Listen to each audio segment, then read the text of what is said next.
start? She can't see you. Okay. Yes. Okay. Good morning, everyone. I'd like to call the meeting of the California Housing Finance Agency Board of Directors to order. For those of you who are here for the first time, I want to just remind you that we video record this meeting, and in order to enable the search function to work, we ask that you just raise your hands when you want to speak, and I will call on you by name so that we get the names in there for the search function to work. Before we call the roll, I would like to welcome two new people to this meeting today.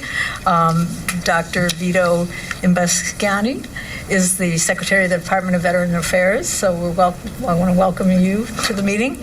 And Peter Williams is here for BCSH, so I want to welcome you, Peter, as well. And Pam, would you please call the roll? Mr. Schaefer for Mr. Chung. Tim Schaefer for Treasurer Chung. Ms. Gallagher. Dr. Imbasciani. Present. Mr. Gunning. Here. Mr. Hunter. Here. Ms. Johnson Hall. Mr. Metcalf. Here. Mr. Williams for Ms. Podesta. Here. Ms. Sotelo. Here. Mr. Russell. Present. Ms. Ortega for Mr. Cohen. Here. Ms. Falk. Present. We have a quorum. Thank you very much. Our second item of business is the approval of the minutes of March 15th, 2016. Those of you who were not present need to abstain. So can I hear a motion? Yes. Thank you, Mr. Gunning and Mr. Hunter. I'll second. Thank you. Would you call the roll, please? Mr. Schaefer. Abstain. Dr. Imbasciani. Abstain. Mr. Gunning. Yes. Mr. Hunter. Yes. Mr. Metcalf. Yes. Mr. Williams. Abstain. Ms. Sotelo. Yes. Mr. Russell. Aye. Ms. Falk. Yes. We only have 6. Okay, do we need to postpone this then to the next meeting once again? Okay, well, let's try for item 3, which is the approval of the minutes of April 11th, 2016. I hear a motion to approve. Motion to approve. Ms. Sotelo? Second? Michael Gunning, I'll second. Okay, would you call the roll, please? Mr. Schaefer. Yes. Dr. Imbasciani. Abstain. Mr. Gunning. Yes. Mr. Hunter. Yes. Mr. Metcalf. Yes. Mr. Williams. Mr. Williams. Abstain. Ms. Sotelo. Yes. Mr. Russell. Aye. And Ms. Falk. Yes. We have a quorum. Thank you. It passes. Now I'd like to ask our Executive Director for comments. So it has been a really busy couple of weeks.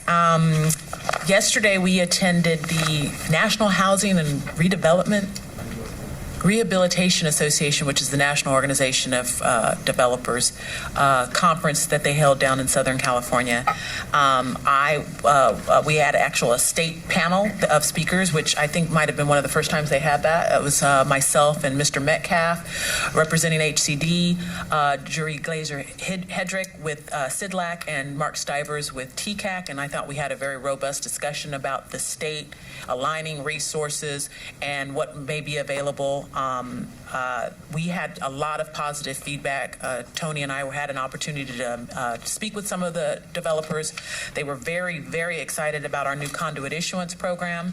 They were also very, very excited about our FFB HUD risk share product, the ability to use that product to do refis and permanent takeouts, the ability to potentially use that product in conjunction with a construction lender to do some substantial acquisition and rehab. We even talked about several expiring 80/20 deals that would be interested in perhaps refinancing and keeping their developments affordable as opposed to going market rate at the expiration of their existing terms. So that is an exciting opportunity for us, and we will continue to have those conversations. And you're going to actually see 2 deals later on that use our new product on those 2 projects. Also, a big announcement from the governor coming out on the May revise.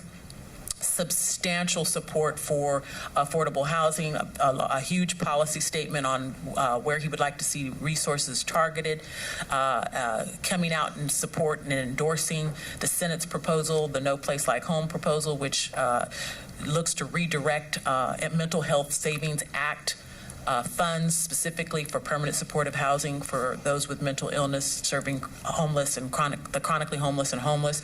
So the administration we will all be working to look on that issue. So CalHFA and their 8 years of experience in running that program, and Mr. Hunter is very well aware of that program, working with HCD and responding to the Senate's proposal and those negotiations and what that legislation ends up looking like. It is a budget proposal, so there's still a long way to go with some of those negotiations. There's also a very big announcement on buy right, which I will let Mr. Metcalf explain to you all, but that was a big deal as well. I'm going to remind staff when they come up for the budget presentation that they make sure that they talk about the out-of-state travel piece. We want to make sure that we're sensitive as a state agency. We're not bound by the out-of-state travel rules, but what we do is we follow that guidelines. We have adopted our policy that's consistent with and conforms to the state policy on out-of-state travel, and so I want to make sure that we flag that and that we just to make sure that we've provided the right justifications for that when we come up to discuss that. And at that note, I'd like to just give Ben a few moments to discuss the buy right proposal that was laid out in the May revise. Thank you. So echoing your comment there, Friday was a very big day, I think, for the governor, for the administration, just in terms of having the governor on record, really identifying the challenges of affordable housing statewide.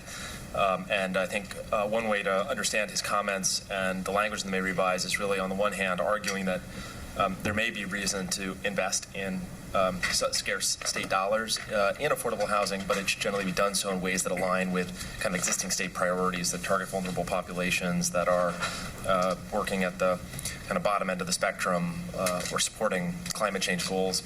But we can't. We also shouldn't think that we can sort of subsidize our way out of the very large housing challenge that the state faces today. And so he is very keen to push the legislature to tackle really some of the thorny issues around streamlining and making it easier to get more supply into the marketplace at all levels. He actually gave a nod, for example, to the legislation pending that would strengthen and improve the accessory dwelling unit laws in the state, make it easier to use the density bonus law.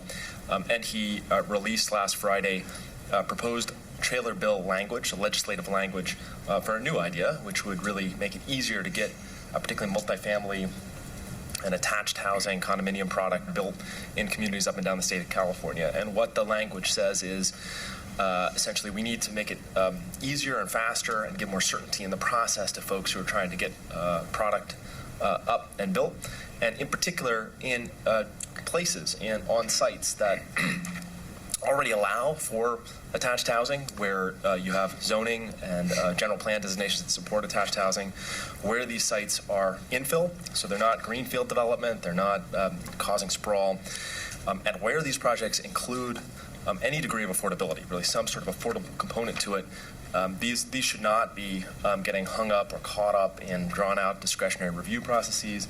These should not be subject to conditional use permitting from local jurisdictions. These should not be getting subject to the extent possible, to litigation that derails them. These should be allowed to go forward. And so the by right proposal basically would require jurisdictions to provide for those kinds of projects that they be granted essentially ministerial approval at the local level. So that they can have certainty and expedience in terms of actually getting built. And I think it's our estimation that this would be helpful both generally in the marketplace as a whole, but also certainly very helpful in the context of any affordable housing investments that either HCD or CalHFA or TCAC were making, because it basically means a larger category of prospective applicants for scarce dollars that could be competitive from a kind of a readiness perspective, because they don't have to wait for their entitlements to be in place. In effect, receiving that allocation of state funding kind of automatically grants them this ministerial approval that allows them to move forward that much more quickly. So this is actually up for a hearing tomorrow afternoon with both the Senate and the Assembly Budget Committees, and will be getting taken up over the next couple of weeks as part of the budget process. Yes, Ms. Sotelo. May I ask staff to just give us some guidance as board members to the extent that we can be supportive of the governor's budget publicly and, testify and support this by right proposal, because I think that it is a complete and utter game changer for development opportunities, and I think it's really fantastic that, it's being proposed. And whatever we can do as board members to support that, I think would be important. I think individually we can do that, but just if we can get some guidance on that. Well, I think what we could do is perhaps we can schedule it as a discussion item, and that we can bring it to you as to whether or not the board wants to support that measure after we've had some discussion on it, and then we can take a vote on it if we agendize it. And so maybe at our next board meeting, when is our next board meeting scheduled? July? Would that be too late? Yeah. But so maybe we can seek like individual, like if we identify ourselves as CalHFA board members and testify at a hearing, does that, are we precluded from doing that as board members? And we probably are, because we haven't taken a vote on it. Because if you haven't taken a formal position on it, I think that would be problematic. Okay. We could perhaps schedule maybe a special meeting where we just agendize that item and to have some discussion and perhaps take a position on that. I just think that there's a strong correlation between the work that we're trying to do on the, on our programmatic side and the development opportunities that are being presented and the budget opportunities that are being presented. Okay, Guy's coming up because she might have some historical or institutional knowledge she wants to bring to all of this. Ms. Richardson?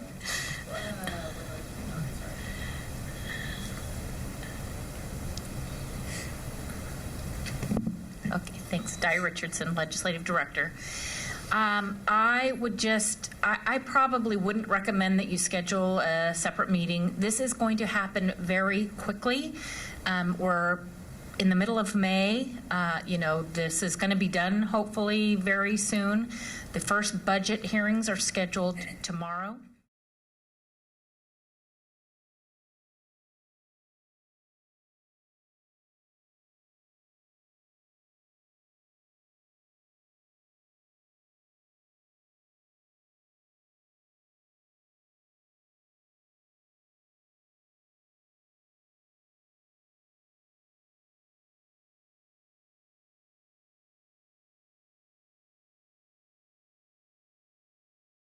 Rather than later, not wait for a special meeting.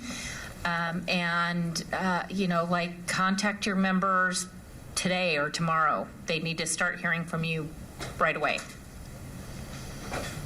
And I think just to clarify, the hearing tomorrow is a public hearing, so members of the CalHFA board can attend. They can. Both the Senate and the Assembly Budget Sub 4 committees are meeting tomorrow to hear. And it's going to hear the by right proposal tomorrow. Rest of the governor's proposals on Thursday. I'm not expecting them to actually take a vote, but they're going to start gathering comments and testimony, and I will tell you there's a lot of conversation going on about this already. They're hearing from a lot of folks. Certainly the people that don't like it are not sitting back and waiting. So if you want to weigh in, I highly recommend that you do it sooner rather than later. Thank you, Di. I just want to comment as chair. I think that it becomes very problematic if we start taking positions on pieces of legislation. So if people feel really strongly about that, then we should have at some future meeting a discussion about even if we want to do that at all. But I think there's some real issues about doing that. We have department heads here, where it's also that are supportive of the administration. So it puts people in a difficult position. I have a question for Mr. Metcalf. I know that just one small technical one. I know that many cities have almost everything that's multifamily zoned as kind of planned development, which is not by right. And how does this assist in that, or how does that impact those kind of situations? Yeah, so to the extent that you have a zoning designation that's a conditional use permit or a planned unit development process. Well, where they almost don't say anything is zone multifamily. It's everything has to be kind of, you come in with your plan. So my understanding is, address that at all? So my understanding is and this is outside my expertise, maybe there's somebody here who can help me on this, but with the RENA and housing element law, jurisdictions are required to affirmatively identify sites that can hold their RENA allocations. And so there is underlying zoning, for lack of a better word, that will still be kind of underneath the PUD or CUP process. So you peel that back because that's discretionary, and you're still left with the sites that have been identified in the housing element process. And those are the places then where you have the kind of by right ability to move forward. Okay. So it would kind of cut out that other layer. Okay. Exactly. I just wanted to understand that. Thank you. Any other questions? Because this is kind of a unique proposal that we haven't seen much of before. Okay, well, we'll stay tuned for, I'm sure, in future meetings we'll be getting reports about what's going on with this as well as you can read it in the press. Okay, moving. Do you have anything else further? The May revise did also include a proposal to streamline our down payment assistance programs. So currently we have, over the last 40 years, various different buckets of down payment assistance. We've been kind of cobbling that together to create a larger down payment assistance program because we're working with all recycled dollars. And so the governor's proposal does allow us to group all those programs and wrap them up into basically one home mortgage purchase assistance program because the various buckets operated under different rules. And so this allows us to use one set of rules. Thank you. Okay, we'll move on to item, we want to go back, I would like to go back to item 2 now that we have more people who have arrived, and see if we can get a quorum for approval of the minutes of March 15th, 2016. And maybe we can have the same motions again. I think it was Mr. Gunning. Did you move? Can I hear a motion to approve? A motion to approve the minutes for March. I second. Second from Mr. Hunter. Would you call the roll, please? Sure. Ms. Sabila Farias?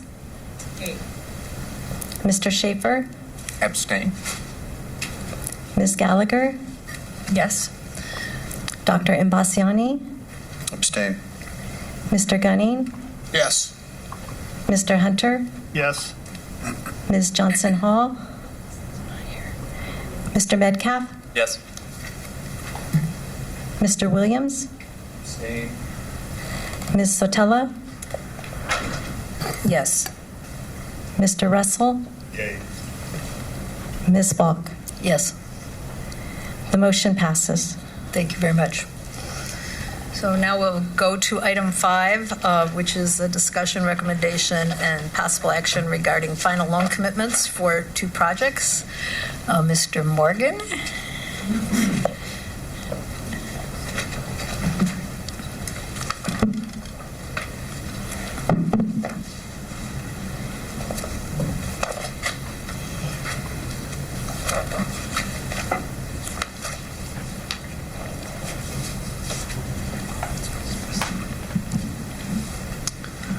Good morning. I'm Jim Morgan, Housing Finance Chief of Multifamily Programs, along with Enoch Young, our Housing Finance Specialist.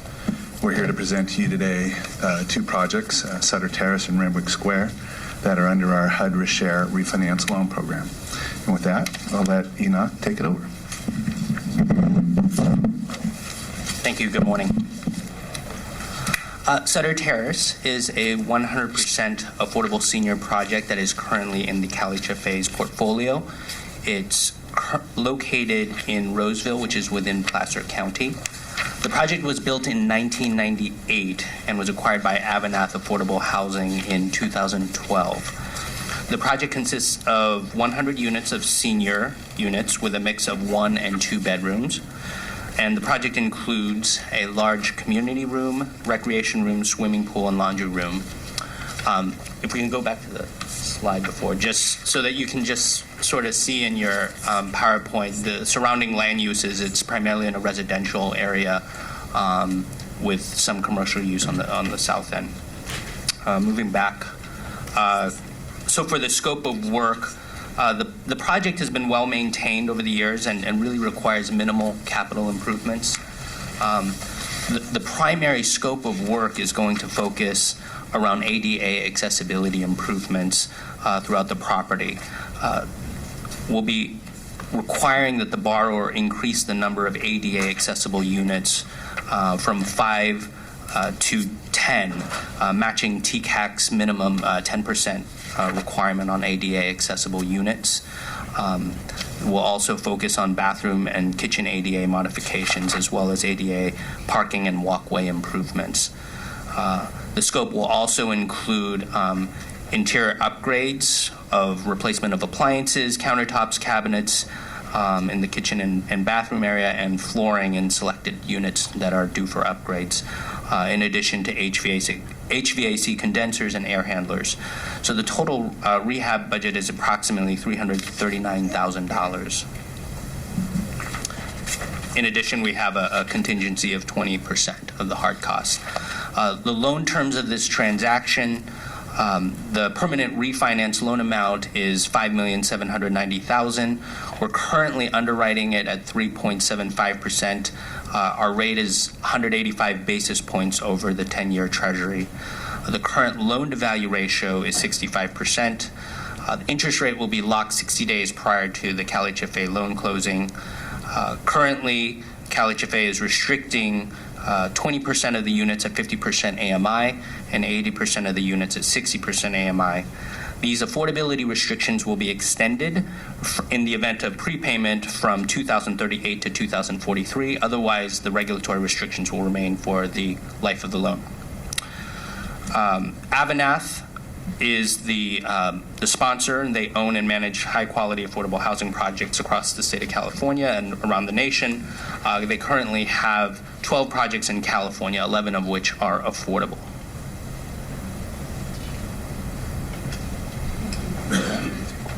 And with that, I'll take any questions. Yes, are there any questions? Mr. Gunning? Yeah, I had just had a question under the project weaknesses. Help me understand. It's currently $300 a unit, and you're going to increase it to $400 a unit. Is that what's better?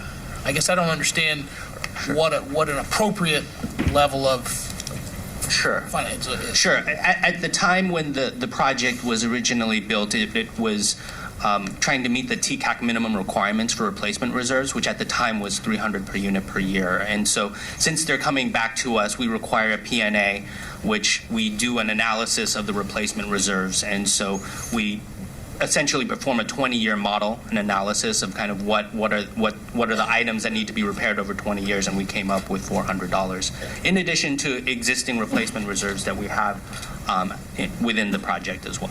So that's how we came up with that figure. And so that is a standard amount, or just for this particular project? Because I know the number is the same on Renwick as well. It's slightly different with Renwick. Let me just make sure I've got the right amount, because right now I think for Sutter we're at $450, and then for Renwick I believe it's $400. Yeah. So for Sutter Terrace, I'm sorry, is at $400, and then Renwick is at $450. Yes. Correct. Yeah. Okay. Thank you. Yes, Dr. Scally. Dr. Imbasciani here. Thank you, Madam Chair. This is a question perhaps for fellow board members, because I'm new, but with respect to line number 32 under the project financing structure, the question is the equity takeout of $450,000 as a proportion of the dollars of the refinance of the loan, total of the loan. Is this a typical percentage? And I'll probably have the same question for the next item. Sure. Do you want to? Do you want to address the issue of, we have a policy on what equity takeout we allow, correct? We do. And so, thank you for the question, Dr. Imbasciani. For us, we look at the whole picture. So as far as equity takeout, we look at, the scope of work, the loan to value, the security in our loan, and the amount of rehab that's getting done, the underwriting as far as Enoch referenced, the replacement reserves, making a sound project. And so if a deal was to come to us and ask for a straight refinance and equity out, we would probably restrict that 60, 70% loan to value. As we work and see what the scope of work is, the total complexity of the deal, we look at, okay, is that a reasonable amount of equity out when we're getting another, 20, whether it's 23, 27 years of affordability, and getting a project that's going to get us another 30, 35 years of economic life, and we make a determination if that's reasonable or not. And so in both instances, we felt that it was reasonable for borrowers to have some equity out to reinvest in their projects going forward and still have a solid project with the agency. Can you provide our parameters, our debt coverage ratio and our loan to value ratio, so that you couldn't take equity out to the extent that it would exceed what our parameters are when it comes to loan to value or debt coverage ratio? So our debt service coverage ratio, we have a minimum of 1.15 times coverage, and we do go up to 90% loan to value. So in these two deals, we're well secure. We have 65% loan to value on one, 73% loan to value on the other. We think it's good policy if they came in and refinanced and asked for a reduced rate with no rehab at 90% loan to value? Not necessarily. Any other questions, Ms. Sotelo? Just as a point of clarification, we have seen this is substantially lower than other items that we have seen in the past. There have been substantially higher returns on equity in other projects, which we got comfortable with as a provision of helping the nonprofit reinvest into other development opportunities within their community and build additional affordable housing. But yes, it is a policy discussion that we should have. Madam Chair, I had a couple of points or a couple of... I just want to, this is not a nonprofit, is it? The sponsor, is it a nonprofit? It is not. It is not. Okay, right. Okay. So one of the questions was with regard to the term of affordability. I think in previous meetings we've had some discussion around how we correlate our financing with the affordability terms, and we are going to, I think, propose something in the term sheet that show that correlation. And looking at the term sheet that we have attached, I don't see it, so can you talk about that one? Absolutely. And just for the board, the piece that I'm looking at is that with our existing loan, we would have had another 22 years of affordability. With the new loan, we're just adding, the 5 years of affordability to that. If the loan was that's 27 years in case they prepay, because this could prepay early at year 10. But if the loan was still in continuance in year 28, 29, that affordability would still be in place. But to address your term sheet question, we did update our term sheet.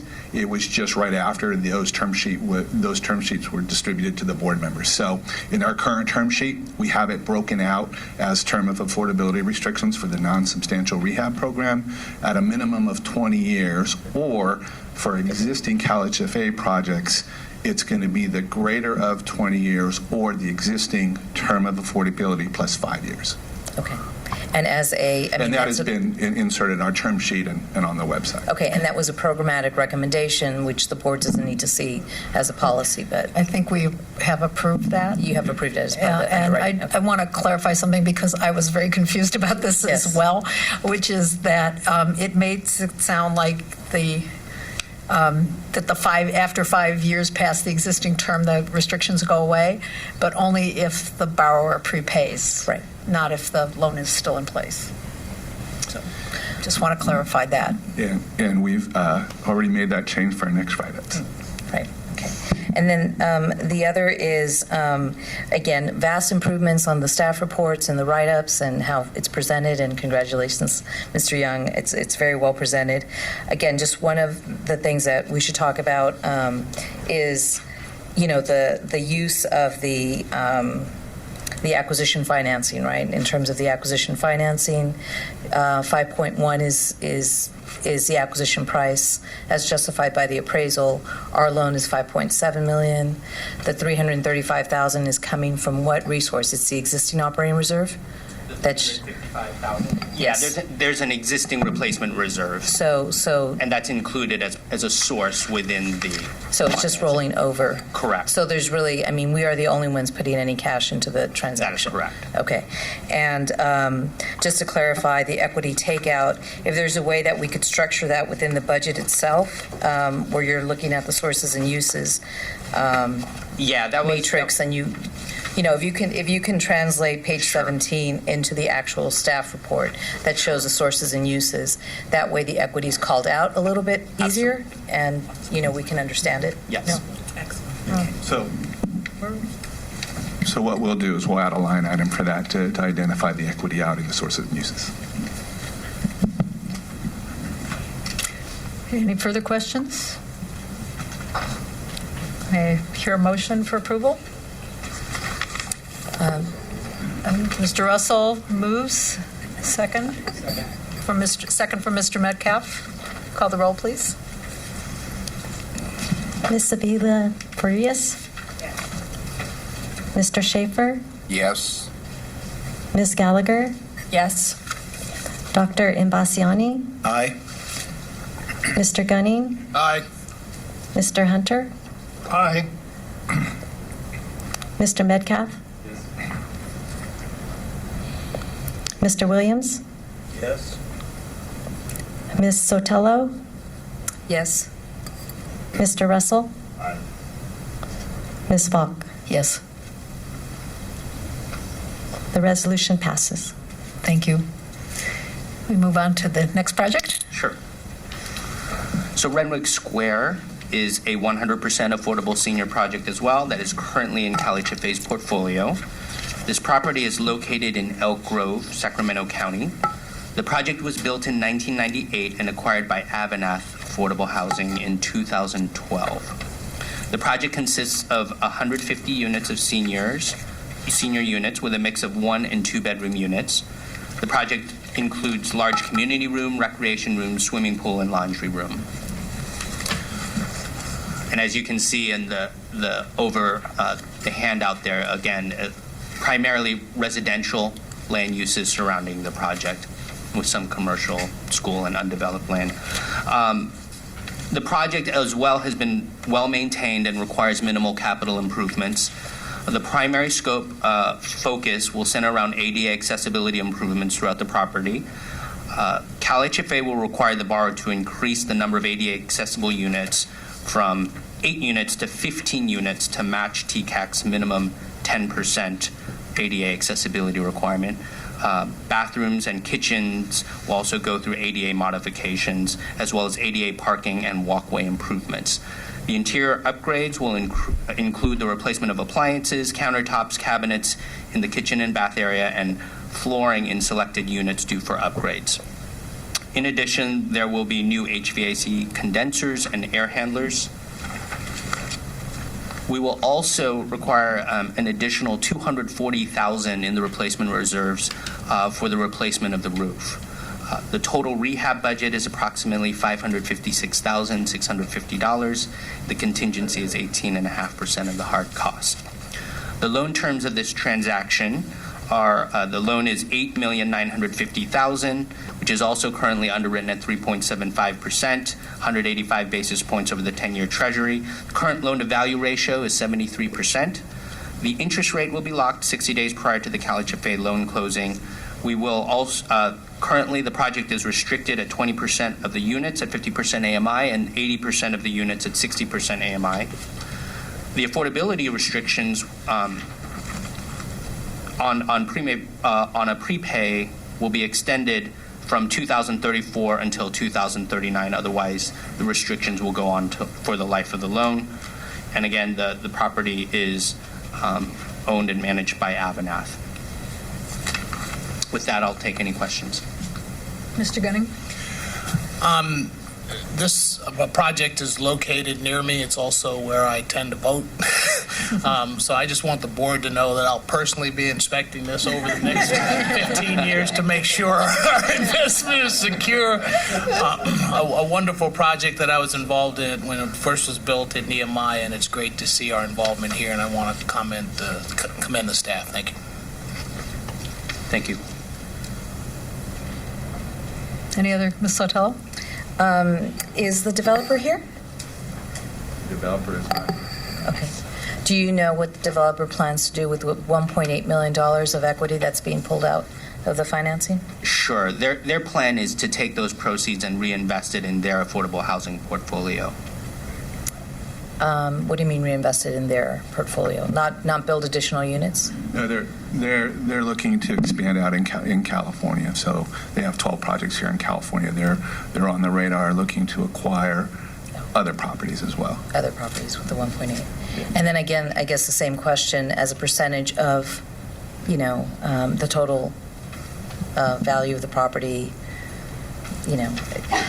Maybe what this speaks to is that, in our staff reports, we do a little bit more evaluation on the equity component of it, and then talk about a range or talk about, the acceptability of the equity pullout and what that will do to promote additional housing opportunities.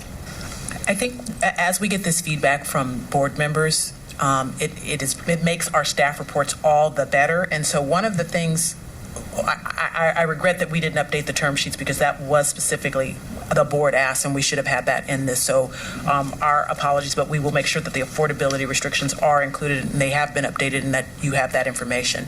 But on the provision of our term sheet that talks about the loan amount, and where we have for projects seeking cash equity takeout, reduced loan to value, and increased debt service coverage may apply. Perhaps we need some guidance and some actual parameters and on what a range is comfortable to the board. When you do equity takeout, you shouldn't exceed this amount loan to value ratio, but a range to give us some parameters so that when we come back to you with a staff report that does have a equity takeout, we could say, we've made the policy decision that when we do equity takeout, the loan to value won't exceed X or the debt coverage ratio will be Y, and this falls within that range. And so I think that would help us to then say we're following the policy in the direction of the board because we're within that range. Do you? Madam Chair, Yes. I don't intend to be so prescriptive as a board member, and I trust the team that has been established, and I trust the training that they've undergone. I think that as a board member, I just want to understand what thought process was put into it from an underwriting perspective, and I don't want to be so prescriptive as to say this is a range of expectation. I just want to know that thought has been that exercise has happened at the staff level. So that's what I'm looking for. Yes, Mr. Metcalf. Thank you. I actually just want to commend staff for the work they've done on both these projects. I'm very excited by the financing that's been described here. I'm very appreciative of the fact that we're seeing assets that are already in CalHFA's portfolio getting improved. We're seeing affordability periods extended. I think my perspective on the equity takeout for the most part is, hey, actually, we're actually adding value in the sense that we're actually allowing cash now to get reinvested into other properties at a moment where we have a supply shortage, where we don't have a lot of subsidy. We're literally, with this product, creating actual value. And that value can get redeployed to help any number of other projects or places in California. So I'm all in on this, very excited about it, and I'd encourage you all to make sure you're actually doing your best to sell this, tell this story, and market this, and using our developer partners like Avanath to help get our credibility up so we can do more of exactly this kind of lending work, because I think there's a huge amount of growth potential in this area for CalHFA.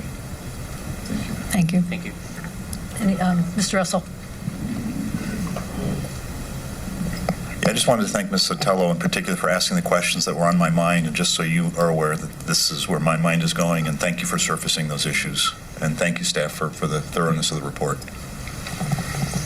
One question I would like to ask is, these projects that are currently in our portfolio, they're not restricted by anyone else, right, except for TCAC requirements.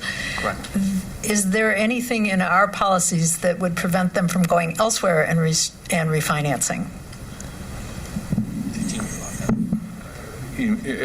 As this loan, if it is currently stated, they could go and prepay and go elsewhere if they wanted to. There would be a higher yield maintenance premium, but that opportunity is there to prepay and go elsewhere. Okay. I wanted to clarify that because they could, if they can go elsewhere and refinance and they're going to take out the equity in any case. So there's nothing in these particular deals that prevents that from happening.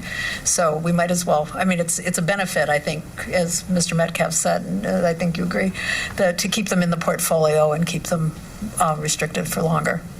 So Especially senior projects. because yes. Yes, Ms. Gallagher. Technical question. I've referred to it a couple times, the yield maintenance payments. Is that just like a prepayment penalty? Yes. Okay. Thank you. Any other questions? Motion to approve? I move approval. Ms. Sotelo? I'll second.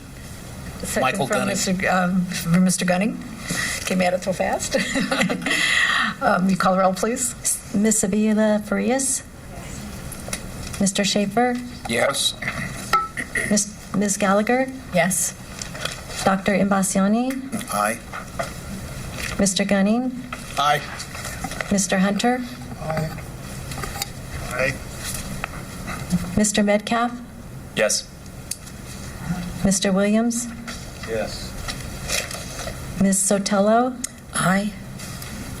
Mr. Russell? Aye. Ms. Falk? Yes.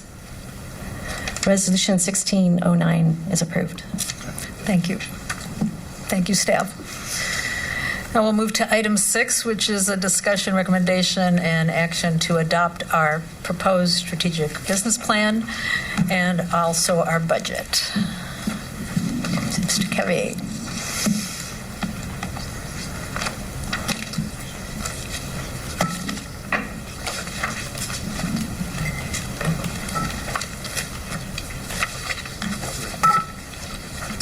Good morning, Chair Falk and members of the board. I'm Don Kabir, the agency's Chief Deputy Director, and this morning staff is requesting final approval of the agency's business plan and budget for resources and operations for the fiscal year 2016-17. The business plan and budget were developed over the last 4 months through a series of business planning offsites and budget meetings to ensure that each department's budget proposal was aligned with the goals outlined in the agency's proposed business plan. In March, the board was provided with an update on the agency's current performance under the existing business plan and operating budget. And in April, staff conducted a business planning workshop to present the proposed 2016-17 business plan and provide board members with an opportunity to discuss the details of the plan and provide their feedback.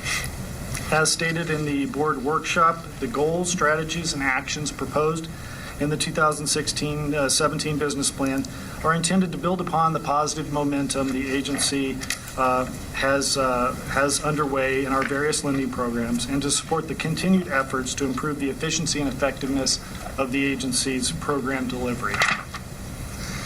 Since we spent a great deal of time walking through the business plan during the workshop last month, I'll provide an abbreviated overview of the goals and key initiatives of the plan. The 2016-17 business plan consists of 4 primary goals. First, to increase the agency's future income and equity position by expanding single-family and multifamily lending activities consistent with state housing needs. Second, to continue to improve operational efficiencies of the agency through the use of technology, workforce planning, and implementation of best practices. Third, to collaborate with other housing entities to deliver effective and efficient housing solutions. And lastly, to help prevent avoidable foreclosures by providing assistance to eligible home buyers who have financial hardship or significant negative equity through our Keep Your Home California program.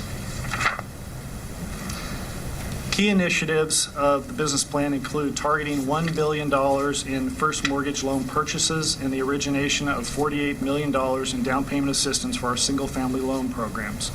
Based on these lending levels, staff anticipates generating $8.3 million in fee income and $19.8 million in long-term asset generation. Improving our master servicing delivery channels for our single-family lending programs is another key initiative. Targeting $190 million in multifamily lending and $300 million in conduit lending for our multifamily programs.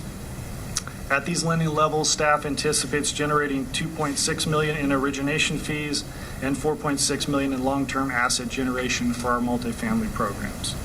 We also intend to implement strategies to increase return on equity and develop long-term revenue streams using single-family mortgage-backed securities. The following two tables provide a comparison of the expected lending volume and revenue generation for the CalHFA's single-family programs. Lending volume for single-family is expected to exceed business plan goals by 38% for the current fiscal year and increase another 14% in 2016-17. Correspondingly, revenues for single-family programs are expected to exceed business plan goals and continue to grow throughout 2016-17. Similarly, the next two tables provide a comparison of the expected lending volume and revenue generation for CalHFA's multifamily programs. Lending volume is expected to exceed business plan goals by 83% for the current fiscal year due to the increases in our conduit lending volume. Further, staff expects loan volume to continue to increase by an additional 30% in 2016-17 as the agency begins closing its pipeline of multifamily transactions using our new HUD Risk Share program in partnership with HUD and the Federal Financing Bank. Revenues for multifamily are expected to increase significantly in the coming year due to the increased loan volume from the new Risk Share program, most of which is anticipated to be new loans to the portfolio that, unlike our portfolio loans, do not have yield maintenance concessions that partially offset those revenues. So we expect to see more revenue generated from the projected lending volume in 2016-17. Other key initiatives of the business plan include the development of working capital options for our single-family and multifamily programs, which include the pursuit of warehouse lines for both programs. Increasing operational efficiencies through the use of technology, workforce planning, and refinement of administrative processes. Establishment of an enterprise risk management department to identify and mitigate business risks and strengthen internal controls. Refinement of information technology controls to ensure data security and business continuity. And monitoring the IT work plan to ensure IT priorities align with business plan goals. Assess data system infrastructure and streamline processes or consolidate systems where appropriate. Additionally, we want to continue our collaboration efforts with HCD, TCAC, CIDLAC, and CalVets and other state partners to inform our lending decisions and develop preservation strategies for affordable housing. Continue support of federal housing partners in the development and expansion of programs that help finance affordable housing in California. And lastly, to continue our efforts to market Keep Your Home California, assess the barriers to eligibility, and monitor the program's outcomes. That concludes my overview of the business plan. Does anybody have any questions before I move into the operating budget? So looking at the acquisition rehab, that was the only area in which you fell below the targets, and you're actually anticipating, you're setting a lower target even again. Could you talk about the market conditions that underlie that? So are the acquisition rehab? So the I think Tony Surdich probably can explain a little bit more than I can about his forecasting on the acquisition versus the refinance. I think there's been a big push, obviously, for the HUD FFB, which is the refinance program, and so I think there's a lot of interest in moving in that direction. Do you have anything you want to add to that? Just quickly to your initial point that that's one of the places we didn't meet the target this year. We do have a few loans that we expect to close in July or August, so they'll just be past the deadline. But it did take us longer than we expected to ramp up the acquisition rehab portion of our partnership with the federal government, with U.S. Treasury, to get the new program running. So that took a little longer than we expected. That amount, while it's decreasing next year, some of that, when we were planning this, I don't expect it to decrease anymore, but when we were getting this together, a lot of our focus was focused on this refinance program, which is the two deals that came to the board today. So our overall lending will increase. We just have sort of bifurcated the programs. Before AC Rehab was our sole program. Now we have two programs. So our lending goals total is going from $100 million to $190 million. Just a lot of it has shifted over to this refinance program. Okay, and if I understand, the refinance program is modest. It would be non-substantial rehabilitation Non-substantial, as opposed okay, to the full acquisition tax credit deals that we traditionally do. Great, thank you.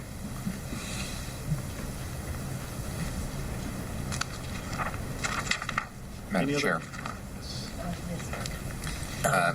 Tim Schaefer here. Yes. For a question, I want to make sure that an assumption I'm making, looking at the numbers, is a valid assumption.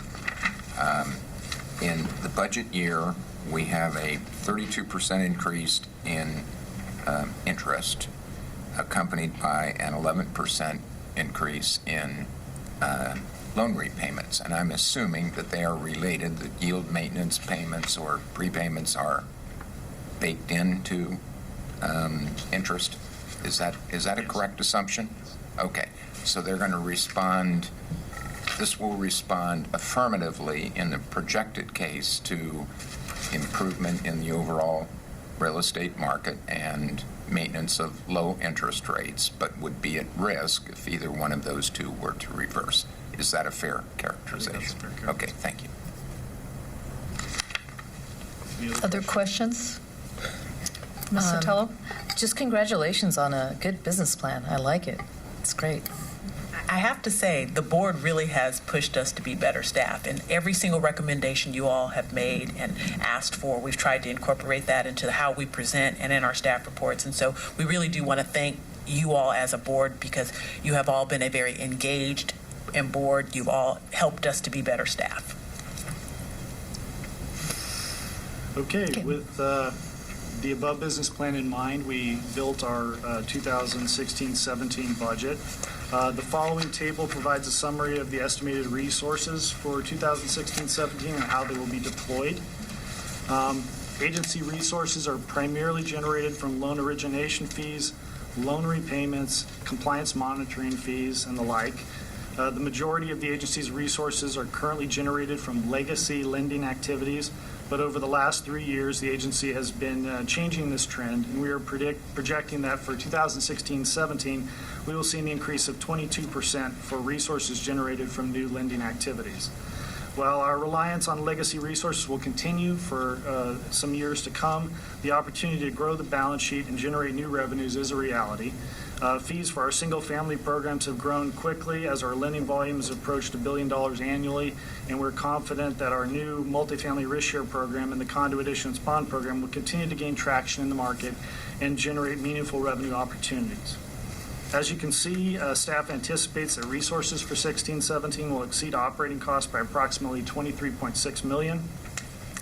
Any surplus funds will be used to support future lending and/or operational costs.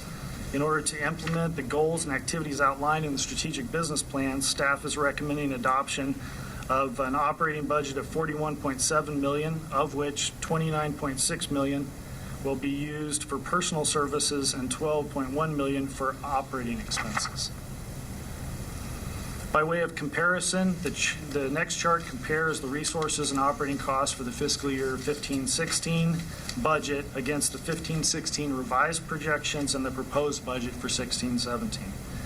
The resources for 15-16 were originally budgeted at $62.6 million, but are projected to exceed budgetary expectations by $10.9 million due to several unanticipated multifamily loan repayments and their corresponding yield maintenance fees. For 16-17, resources available to cover operating costs are expected to be $65.2 million and are estimated to exceed operating costs again by $23.6 million. The next table reflects the agency's proposed 16-17 budget for resources and operations. Staff proposes a balanced operating budget in the amount of $41.7 million to support the operational activities of the agency for 16-17. The proposed budget represents a reduction of $1,080,000 or 3% decrease in appropriations when compared to the prior year. The decrease in annual appropriations reflects the net impact of changes in salary and benefits, facilities costs, professional services, and central administrative service costs. Specifically, the agency reduced salary and benefit costs by eliminating 7 vacant full-time equivalent positions and 5 temporary help positions. The salary and benefit savings from these reductions were largely offset by increases in the costs of employee pensions, post-retirement medical benefits, and medical costs in general. The strategic reduction in staffing levels has helped hold our salary and benefit costs relatively static despite the rising benefit costs. Additionally, expenditures for communications and facility operations are down 17% and 9% respectively due to the reduction in leasing expenses from the closure of our offices in West Sacramento and the subleasing of unused space in our Culver City offices. Travel and training costs reflect a moderate increase due to our efforts to expand master servicing options for single-family lending and to increase CalHFA's presence in the multifamily lending space. Professional service costs are down 13% due to the absence of one-time contract costs for a voice-over IP upgrade in our IT department, multifamily program training and consulting, which we discussed previously, and reduced audit costs for our Housing Finance Fund and our Housing Loan Insurance Fund. Correspondingly, central administrative service costs, which are the costs that the state charges for basically it's an overhead allocation by the state, have also just decreased 11% due to the reductions in both our full-time equivalent positions and our operating budget. Information technology costs have increased 42% year over year to pay for a one-time cost to upgrade some equipment at one of our off-site disaster recovery facilities. For 16-17, the agency is proposing that authorized full-time equivalent positions be reduced from 285.8 positions to 273.6 positions, a net decrease of 12.2 positions compared to the prior year. Since 2011-12, the agency has reduced full-time positions by 21%. While some of the reductions reflect strategic efforts to right-size the organization, the increases in our lending activity coupled with the rise in retirements and separations necessitates the development of a formal workforce planning effort to ensure that the agency maintains sufficient staffing levels to deliver on our business plan goals and to facilitate succession planning in the future. And so that's one of the business plan items that we have in here is to work on a comprehensive workforce plan. This concludes my presentation. Staff is requesting approval of the strategic business plan and the resources and operating budget. I'm available for any questions the board may have. In addition, I would mention, based on the ED's comments earlier, that I believe it's on page 87 of your packet. We have a detailed listing of the out-of-state travel proposed in this budget. Each trip listed is, in our view, mission critical. There's, in some cases, several staff attending each of those events, and in most cases, it's because it's the type of either event or training that has multiple tracks, whether it's multifamily, single family, a financing component, maybe an IT component, in which it's not really reasonable that one person could attend all those tracks and bring back the requisite information that's needed. In addition, we also have budget authority for board members to attend some of these events in order to help keep the board educated and kind of in touch with our current business needs and the changing business practices out there, and to let staff or our board members rotate through that each year. So with that, I'll take any questions. Ms. Boatman-Patterson?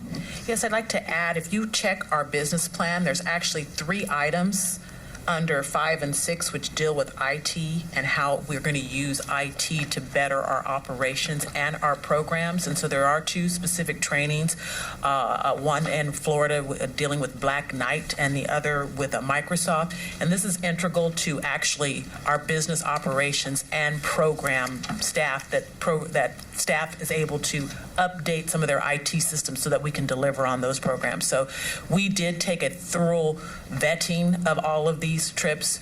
These are trips we have identified as mission critical, and that the staff that need to go are going. And in addition, we have a very large board. As you can see, it's probably larger than most state boards or commissions. And so what we're trying to do is be very prudent in the training that's available to board members. There are 2 specific National Council of State Housing Agency events that have board-related components to those. That's either the legislative conference or the annual conference that they have. And they always have board activities that go along with those. In addition, there is usually a board training that happens in July specifically for board members. And so we've tried to schedule it so that we can hit at least 3 to 4 board members at some of those training sessions or those opportunities specifically related to boards. I think as a housing finance agency, it is important that we keep abreast of national trends and that we don't fall behind. One of the things that I think that has made us a better organization, I've said it twice already, I'll say it a third time, is that we have an engaged board that actually participates and helps us to be better staff. And so those are why some of those trainings are included in this. And so we wanted to make sure that we explain that in an open forum, and so that if there was any feedback the board members wanted to give us, that we could have that opportunity. Thank you. Any questions, Mr. Russell? Can you talk about the Genworth trip, North Carolina? Well, actually, I was scheduled to go to Genworth recently in the North Carolina, and I made a decision that I would not be attending that Genworth trip while there were some outstanding political and policy issues going along. Civil rights issues, I would say. Yes, some civil rights issues. And so I actually made the decision that I would not attend the Genworth trip. Genworth is our administrator for our single family claims and mortgage insurance. And so they continue to be a very significant and engaged partner, and we will continue that relationship. They've been an excellent partner, but we will continue to monitor those civil rights activities to see whether or not it would be prudent for any travel to North Carolina. Thank you. First of all, a comment on the conferences and the board attendance. I haven't attended any of those conferences as a board member, but have as a trainer in the past, and I agree that they have a lot of value both for staff and board. The thing that to me is striking is the change in the number of full-time positions. That chart, if you go back just a slide or so, I mean, that's an incredible reduction, and you briefly referenced it. But just for my memory's sake, it's been my impression that part of that staffing trend back in 2011 was that was a point where we were dealing with an awful lot of workout issues with loans underwater, and that has, in addition to less lending activity, we now have dramatically stabilized the portfolio. And I would think that's a factor also worth mentioning, which, I noticed actually, I was sort of stunned in the reports that we only have like 30 or so properties in Rio. Compared to where we were in 2011, that's it was like close to dramatic difference. 2,000, I think. So I just think for board members, it's worth noting that was, part of that staffing level was not just lending activity, but the amount of troubled loans that we were dealing with back in that era. Yeah, and part of our efforts too have been to shift people where possible between. And you would notice if you look at a lot of the detail within the packet that single-family lending has transferred people out of there into, say, servicing or other places, and as the need has gone down, so that we're kind of right-sizing the internal operations before really going out and kind of dealing with. And then just one more question, because you referenced it related to the benefits costs. In terms of the level of funded pensions, are we now in pretty good shape, or is that cost going to typically go up significantly over the next few years, or we don't know? I think it's up to CalPERS, and I think we're kind of, as CalPERS goes, we go. So if they change their discount rate, then I'm assuming our liability goes up exponentially, and if it stays the same, then I think we know where at least we're at right now. So I don't have a crystal ball on it, but I'm hoping for good things. Ms. Gallagher? Two questions. First is on the chart you had just prior to this one. The extraordinary items, I think you said for fiscal 15-16, that's the yield payments and prepayments. Is that you just projecting more of the same next year for the extraordinary items? Okay. Yes. And then on the staffing issue, those are authorized. How does that compare if you look at actually filled positions? Has it been as dramatic? Well, I guess by way of quickly describing, I would say that looking at the current 285 that we currently have, we have approximately 35 vacancies at this time. There's about 15 that are in full-blown recruitment right now at various stages. I think as we came into this budget cycle, at least 7 of the remaining positions of those 35 were eliminated in this budget round. The others, I think, we're planning to fill in the coming year. But yeah, I would say that at any moment in time, at least the short history I've been with the agency, we've had anywhere from 20 to anywhere between 12 and 35 vacancies at any given time. So. Any other questions? Excellent job here. So I would like to make a motion on the business plan. So moved. Oh. Point of clarification, resolutions 16, are we going to take both resolutions together? No, take one at a time. Resolution 1610 at page 97? Yes. So resolution 1610. So moved. Stephen Russell. Thank you, Mr. Russell. Second. Michael Gunning, I'll second. Thank you, Mr. Gunning. Ms. Sevilla Farias?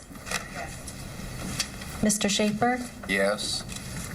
Ms. Gallagher? Yes. Dr. Imbasiani? Yes. Mr. Gunning? Yes. Mr. Hunter? Yes. Mr. Metcalf? Yes. Mr. Williams? Yes. Ms. Sotelo? A very enthusiastic yes. Mr. Russell? Aye. Ms. Falk? Yes. Resolution 1610 is approved. Madam Chair, Yes, Mr. move approval of Resolution 1611 for the operating budget. Did you have a second, Mr. Hunter? Yes. I would like to offer an amendment to this resolution, that we change the language to say instead of approve the operating budget, that we approve the revenue and operating budget, so that we take that into account. It's all presented in all the presentations, which we've struggled for years to get to have happen. And but I would like to see that taken into account in the resolution. Would you accept that amendment? I would be happy to accept that amendment and repropose a motion to adopt the CalHFA revenue and operating budget for fiscal year 16-17 as Resolution 16-11. Thank you, Mr. Schaefer. And did we have Mr. Hunter's second? Okay, would you call the roll, please? Ms. Sevilla Farias? Mr. Schaefer? Yes. Ms. Gallagher? Yes. Dr. Imbasiani? Mr. Gunning? Yes. Mr. Hunter? Yes. Mr. Metcalf? Yes. Mr. Williams? Yes. Ms. Sotelo? Yes. Mr. Russell? Ms. Falk? Yes. Resolution 1611 is approved as amended. Thank you. We'll move now to item 7, which is discussion, recommendation, and possible action to approve the Roberti 710 loan project. Good morning, Board. My name is Ted Ballmer. I'm a staff attorney with the agency. I'm going to sort of present this product, this program, and with specific recommendation to discuss and approve a loan product. I think this first slide is somewhat mislabeled in that when I was thinking about it, this is the Caltrans SR 710 Affordable Sales Program, but what we're asking the board to consider is a loan product that sort of goes along with this program and sort of effectuates it and makes it possible. If you want to go to the next slide. I think as a matter of background, when a state agency has surplus property, they go through the government code and they simply auction that property off. There's a few carve-outs for affordable housing and parks and so forth, but that's the general rule. Caltrans has an overlay on that. First, they have a commission, the CTC, California Transportation Commission, that sort of blesses those sales, those excess surplus sales. But in 1979, for various reasons, they passed a different statute to handle certain bits of property that Caltrans had acquired over the years. This is specifically related to, in Southern California, in Los Angeles County, in the cities of South Pasadena, and LA County. They acquired property for a freeway connection. That freeway connection, and this was over the course of 40 years, over the course of that time, they have decided that a freeway is no longer a feasible option, and these particular properties that are the subject of this program don't need, they don't need to hold. But a law was passed because Caltrans had acquired these from these owners.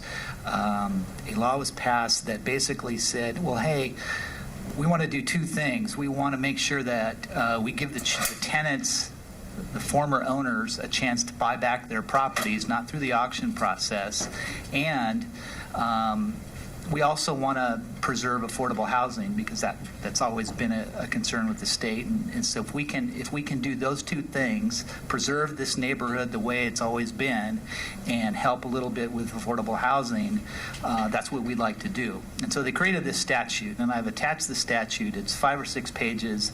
It is complicated. It's a complicated statute. And it would be much, much easier to simply auction these properties off, but you've got relocation issues with that.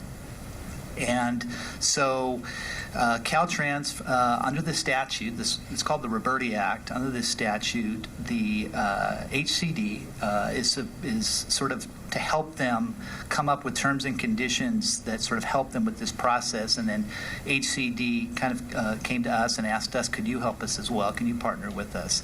And so we looked at the statute, and we decided as a staff to help tailor regulations that sort of untangled the statute and made it workable.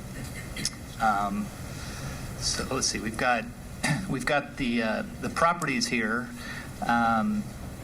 There are 460 parcels. 357 of these parcels are single family. There are 41 multifamily. However, I believe those are all duplexes and fourplexes, so there's no big apartment buildings to my knowledge on these.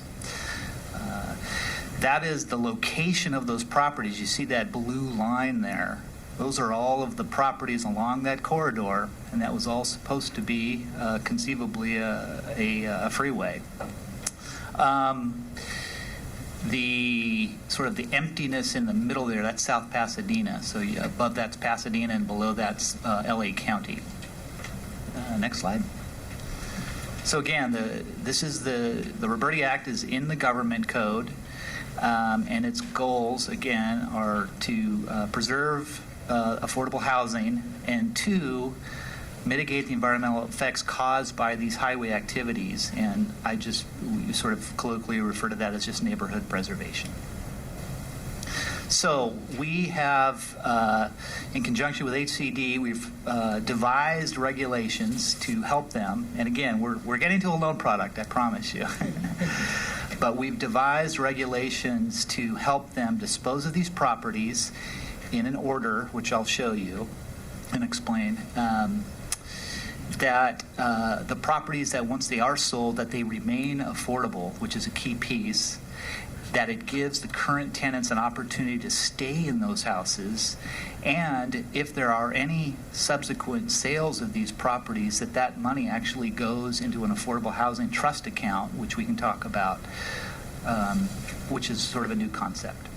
Okay, so the Roberti Act requires that Caltrans offer these properties in a particular order to current tenants, who are former owners, to current tenants, but only if they're low and moderate income households. Then to nonprofits and public housing related entities. Then to current tenants who are not low and moderate income. And then to other purchasers pursuant to the auction process. So the two big issues that regulations were put out.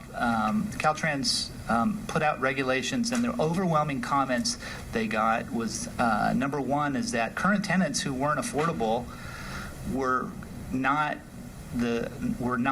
given the opportunity to buy the houses before a nonprofit or before a government entity for affordable housing, and they really thought that was not fair and really not in keeping with the spirit of the statute. So we devised a way we devised a workaround where that said that if a nonprofit or a public entity buys that house, we'll only sell it to them. Caltrans will only sell it to them if on the condition they offer it for sale to that current over-income tenant. So that was sort of the workaround on that. The second issue, I'll do one more thing on this slide and I'll go to that second issue. You'll also notice that, and I guess this is a key piece, is that these properties are in very nice neighborhoods. They're all worth $1 million. You have tenants that can afford a $200,000 house, and the statute provides that Caltrans will sell these homes to these tenants for $200,000 for an affordable price. The problem, of course, is that there's $800,000 in equity there. How do we control that? How do we control that if somebody decides not to pay and it goes through a foreclosure and a bank forecloses and gets their money back? But then what happens to that $800,000? And under California law, the proceeds would go to the former owner. So that seemed to be a bad policy issue, if not something more akin to a gift of public funds. So how do we control for that? But we'll get to that control in a minute. So we are, Caltrans is selling these homes to the tenants at an affordable price if they qualify as a low and moderate income household. The nonprofits would get these houses, be offered these houses for sale for a reasonable price, which is the economically feasible use of the properties as a rental, presumably. So if they're taking in so much money on an affordable rent structure, that's how much they could afford to buy this property for. And so it would be sort of a pro forma economic analysis. If you're not one of those two entities on this waterfall, if you're a current tenant and you can afford to pay fair market value, Caltrans will offer it to you at fair market value. If you decide not to buy it and don't want to stay there, then it would go to auction at the highest bidder. So that's sort of the waterfall. Next slide. Okay, so how do we control for that? Can I ask a question? Yeah, sure. What would motivate a housing-related entity to buy something if they had to just turn it around and sell it? Or do you not expect that to happen? That's a great question. It's a great question. there's actually a mini waterfall within that waterfall. And a city has sort of a designated public housing agency has the opportunity to buy those houses. And I think the thinking is if they thought that another nonprofit would come in and maybe buy the property, I think they would, for the sake of their tenants and their constituents, I think they would step in and sort of buy it. But as a practical matter, I think there's some definite, I don't think anybody necessarily, I know HRE would necessarily maybe want to buy that. Unless they wanted, unless... The answer is we don't know. We haven't talked to any of the HREs to see what would motivate them. That Caltrans needs to have perhaps those discussions with the public entity to work out that portion of the program. That's what the statute provided, that if HREs would be eligible pursuant to the waterfall, but engaging in program implementation and what would incentivize a HRE, I think some of those are the issues that probably still need to be worked out at a local level. I would, yes. Yeah. Madam Chair, before we go any further, could we back up one slide? I have a question here. Maybe I'm stuck on stupid, but I'll ask the stupid question. Not with this program. There's no stupid questions. Line 2.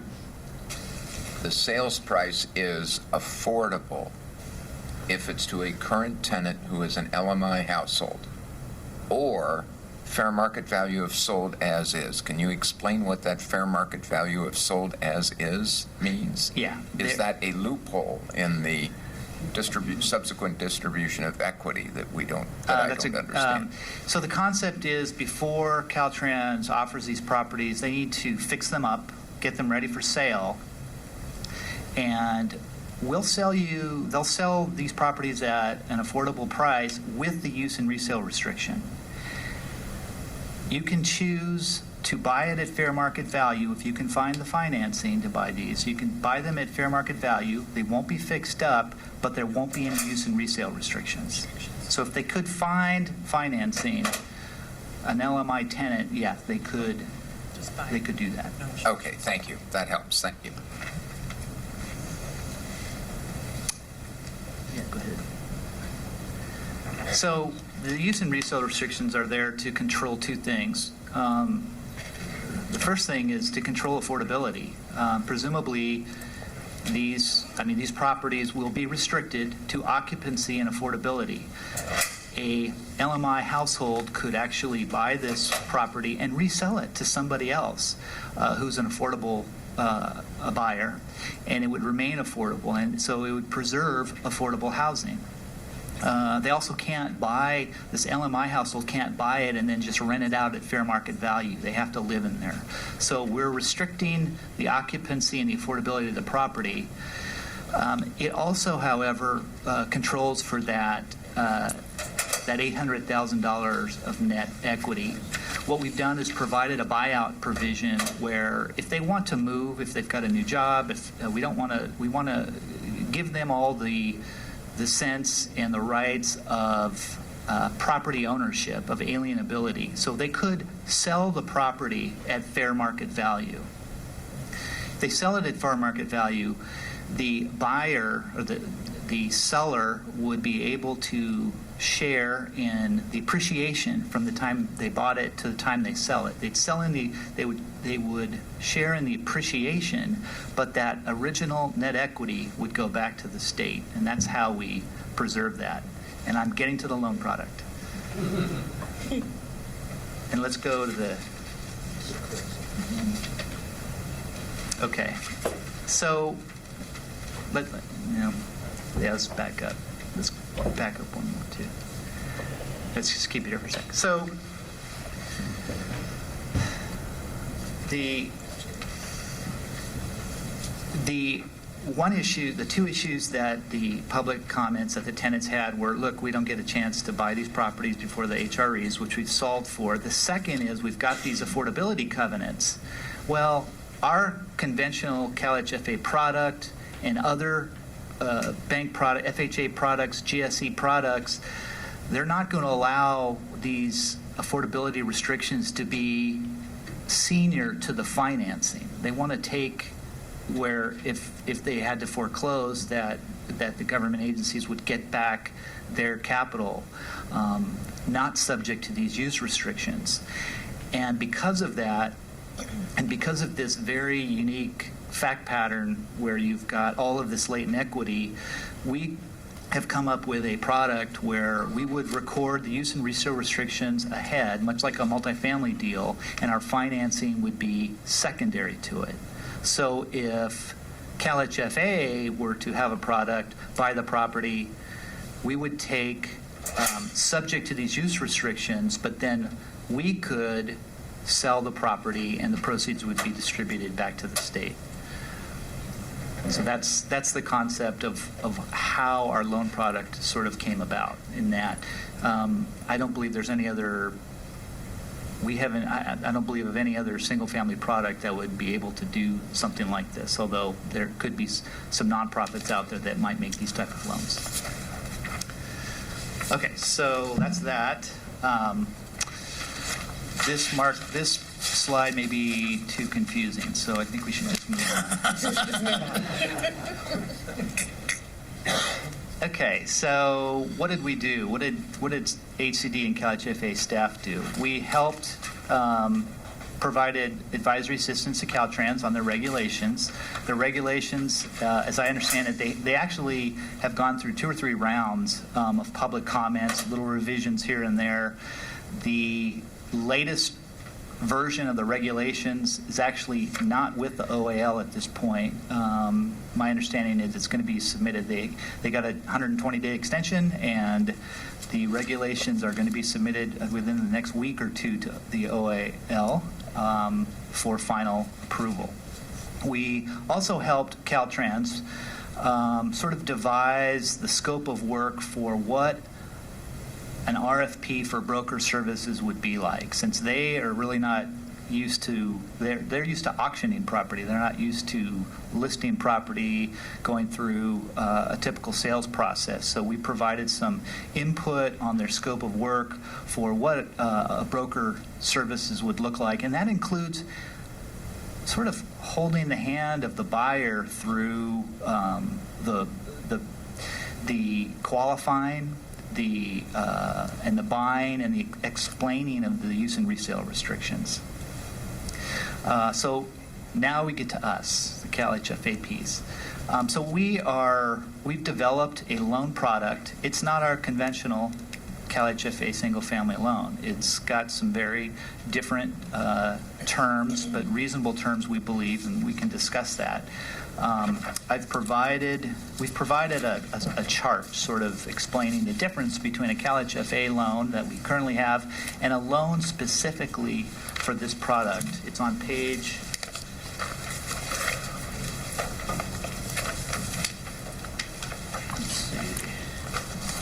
on page 135 of your packets. And as a multifamily housing attorney, I would defer to one of our single-family folks to explain the terms if you have a question about it. I think the big differences are in the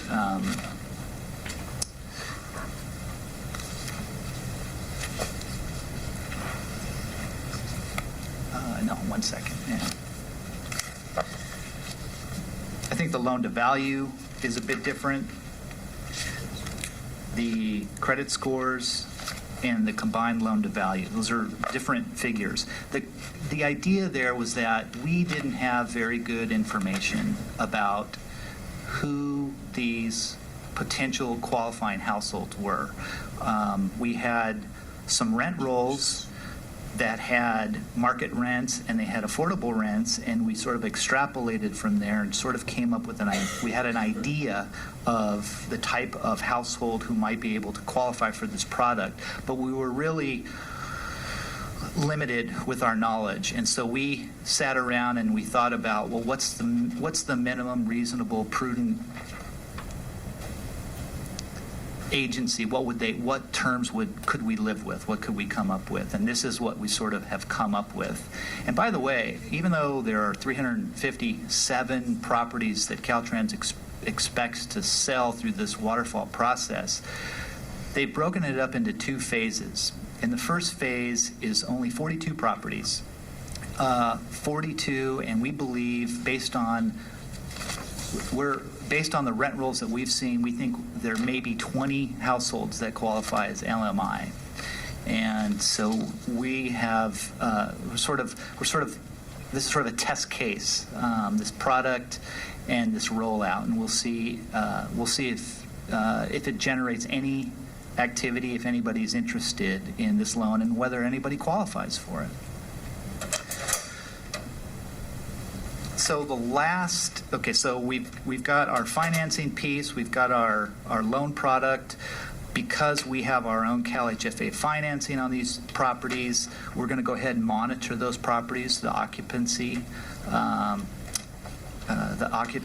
of those properties, and then any resales that happen, if they do decide to sell at fair market value, those proceeds would pour back into an account to be established in CalHFA and used for affordable housing within the area of that corridor, that 710 corridor. So it's sort of taking the spirit of the Roberti Act, preserving affordable housing, expanding and increasing affordable housing, and we're doing that, but we're also taking care of the current tenants and the current character of the neighborhood. And I think with that, I'm open to questions. Good luck. Thank you, Mr. Ballmer. Now is when you want to do this? Wait, okay, one moment. Did you actually say what the ask was, that we were asking for up to $5 million for the loan product? I mean, I don't know that we've actually told the board what our ask is. Oh, okay. Yeah. So the 42 properties and the 20 or so loans that we think we're going to make, 200,000 maybe, we're asking for $5 million in funding to be made available to buy these loans that our lender partners would be making on this product. So $5 million. Thank you. And the approval of the loan conditions that we've laid out on page 135. Okay, so and that it would be 138. Yeah. Oh, that's the 135. It's in the resolution. Okay, it's in the resolution, and it's a qualified approval subject to the regulations actually being finalized. I want to just be clear to the board what our ask is. Yeah. Okay, before we continue, Ms. Sotelo has to step out because of a conflict, and so we're going to call her in so she can explain the conflict and then leave again. Call from +1 213 8920234. That's her phone.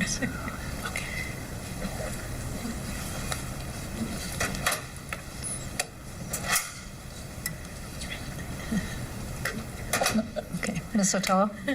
Thank you, Madam Chair. I just wanted to clarify for the record that my firm may be applying and working with Caltrans on this or other programs, so I wanted, in an abundance of caution, to just recuse myself from the discussion and from the vote. Thank you very much.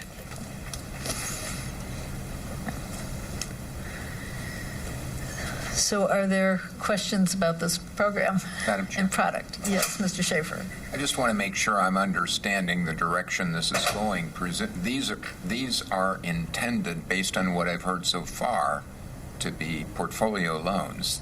There's no way we could resell these things. Correct. These are portfolio loans. Correct. We will be holding these loans. Got it. Okay. Thank you. And is that true for the buyers who are not LMI buyers?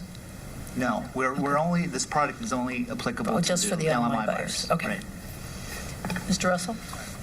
So, 2 questions. Have we been compensated for our work on this, and will we earn fees for the work, in the course of originating these loans and servicing them? Or is this a gift to Caltrans? We do have an MOU with Caltrans that is set to expire at the end of May. We have spent considerable staff time and resources advising and providing feedback on the draft regulations. So we have been compensated for our staff work that we've put into it. Regarding the loan product, there are fees built into the loan product that would help the servicing of that loan and the payment of that over the life of that loan. So we have built that into the loan servicing fee. As we believe after we have created this loan product and made it available that our role now in this whole program would be coming to an end, and that we have done what we can for our state partners in this process, because it's been a 2-year process in trying to get them through creation of a program and adoption of those regulations. And so we've acted in an advisory capacity. The next piece is ongoing program implementation, and our role as a lender, we don't know that we continue to have a role at that point. Mr. Russell?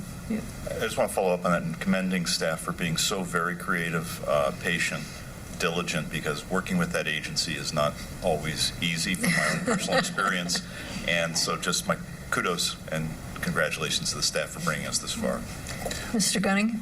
Yes, Madam Chairman, just to follow up on that, Tia, then, so even the portfolio loans will not require additional staffing? It can all be handled within the current staff? Right, and we've built into the loan fee and that's generated a fee that would help pay for the staffing to help service that loan. Ms. Gallagher? Yeah, just getting a sense of the scope of this. So this is the first phase, the first 10% of the total. We don't know how many loans are going to come through. Maybe half. We're guessing for $5 million. What kind of time? I mean, once the regs are done, what kind of window do buyers have to come forward? And then once they're done, how quickly do you expect to get through all 400 odd homes? And how much money you think? Will we be seeing this by July? Will we be seeing it next year? What's your expectation of just getting through all this? I think the intention, first of all, this is just for phase 1. I think the intent is to have the first notice of offers for sale go out when the regs are done, sometime in the fall or the winter. We might start to see that. It's a very long escrow because of a lot of the hand-holding, the qualifying, and the repairs to the homes. So you may not see closings until the next year, but I think the process is they're thinking that they would like to start at the fall of this year.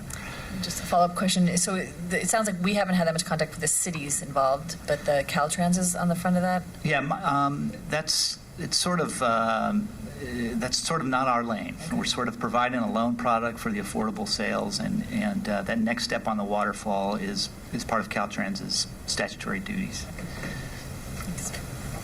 Yes, Mr. Hunter. Yeah, so in subsequent phases, will we be looking at doing the same thing? I think we're going to have to come back to you and ask you.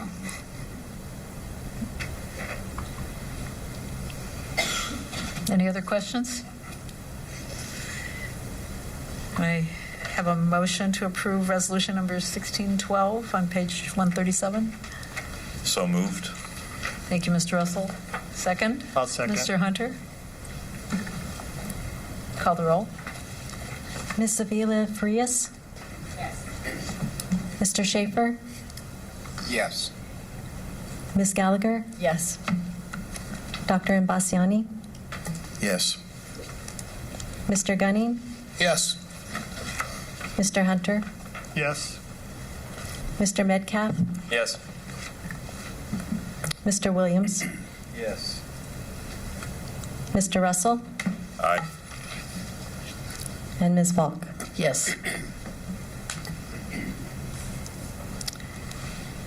Resolution 1612 is approved. Very much. So as is our custom, we have, okay, but we'll continue. On item 8 is the reports. We don't go through them individually, but if people have questions on any of them, are there comments that you'd like to make? Is there anything from the board?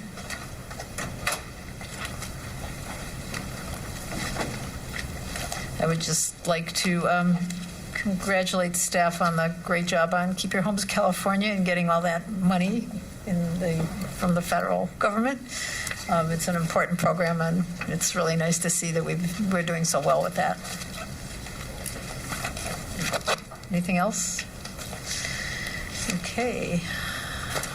Any other board matters? Number 9. Are there any members of the public who'd like to address the board? In that case, meeting's adjourned. See you all in July.